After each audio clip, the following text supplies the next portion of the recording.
Hello, team. Okay, so today I wanted to talk about scheduling. Scheduling is so important. It's the reason why most people don't get what they want done, right? So I thought this would be really helpful. And this is actually something I've done probably ever since college, since I probably had a computer that had a schedule like this.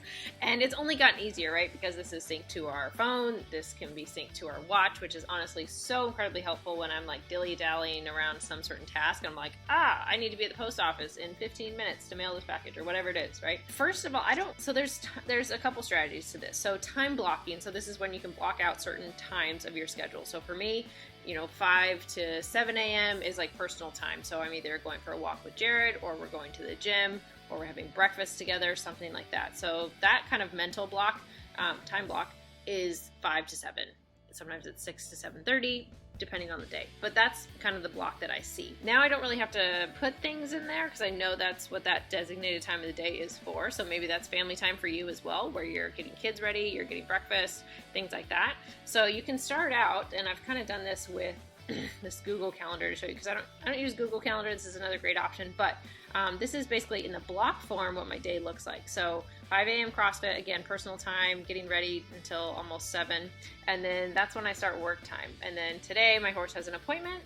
Shouldn't actually take 3 hours, but a horse has an appointment for a good chunk of the middle of the day, so that's in there as well. And then lunchtime is in there. My meals are in there. They happen every day. They take time. They need to be separate from work time, so that's why they're on my calendar in a different color. That is not work time. So doesn't seem really important, but it really is. And then work time again, and then job changes to go coach CrossFit. So that's in block form, big chunks. And then now I don't really need that too much. So now I just have the individual tasks. And so you can see within my work block, I've put, content generation, create 1 to 2 Instagram posts, or make slides for a project that I have tomorrow. That's the smaller tasks that I need to be doing within that bigger block. So this can help with work. Beyond that, what I really want to talk about as far as health and nutrition comes into play is people not putting in tasks like, you're probably going to get done. I won't say that you will get done, you'll probably get done, but things that need to happen. So grocery shopping seems like, of course I'm going to go grocery shopping. It doesn't need to be on my schedule, especially on the weekend. But it needs to happen, and a lot of times it doesn't. When clients are having a rough week and I check in with them on like Tuesday or Wednesday or Thursday, and I'm like, hey, how's the week going? They're like, it's a little rough. I was like, what happened? They're like, well, I didn't go grocery shopping on the weekend like I planned to or on time, so I started to run out of food, got a little, shit at the fan, basically. So grocery shopping should be on your to-do list, and it should have a time to do it. Do I need to do it at 2 o'clock on Saturday? Probably not.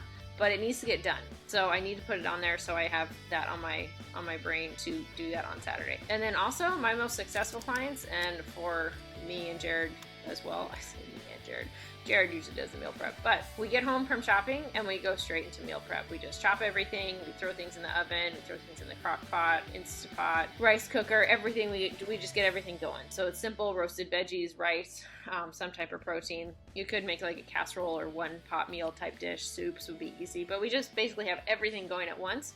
So it is super simple, and we just do that big bulk cook. And it really actually doesn't take more than an hour. Maybe I'll add an hour and a half.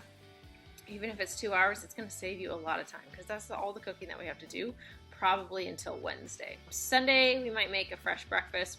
Breakfast is usually pretty fresh each day, but and then realistically, we start running out of food about Wednesday. So if I'm home Wednesday, I'll do a little mini meal prep, or if we end up meal prepping and shopping on Sunday, sometimes that can be on Thursday. But realistically, most meal prep efforts don't get you all the way through the whole week. And that's something to really pay attention to, because a lot of people will be like, oh, well, they won't notice that or won't do anything about it. So make sure that you actually do have some meal prep available.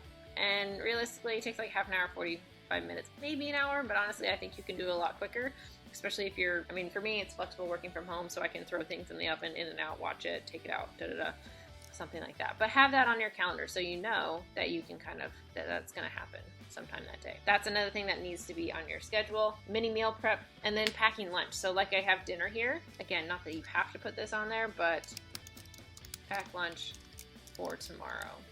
And again, it can only just be like a 15-minute slot. It does not have to be long, but the fact that it's on there, and if it's connected to your phone, if it's connected to your watch, you're going to pay attention and be like, I need to do that right away. Or even if that's part of dinner and pack lunch for tomorrow. Because often if you serve yourself a meal and then you just pack yourself a lunch right then, it's a great way to also not snack on leftovers when you're putting dinner away after you've served yourself. Just do it all at one time.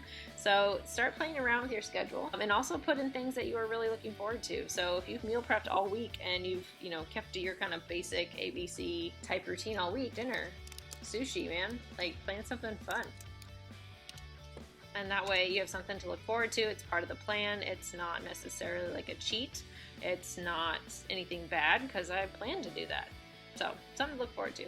Hopefully that's helpful. If you guys have any other questions about scheduling, feel free to reach out to me. I feel like I'm a scheduling ninja, so I feel like I can conquer or help with most problems. But if you got a curveball for me, feel free to throw it at me. I would love the challenge. So got any questions, let me know, but hopefully this is helpful.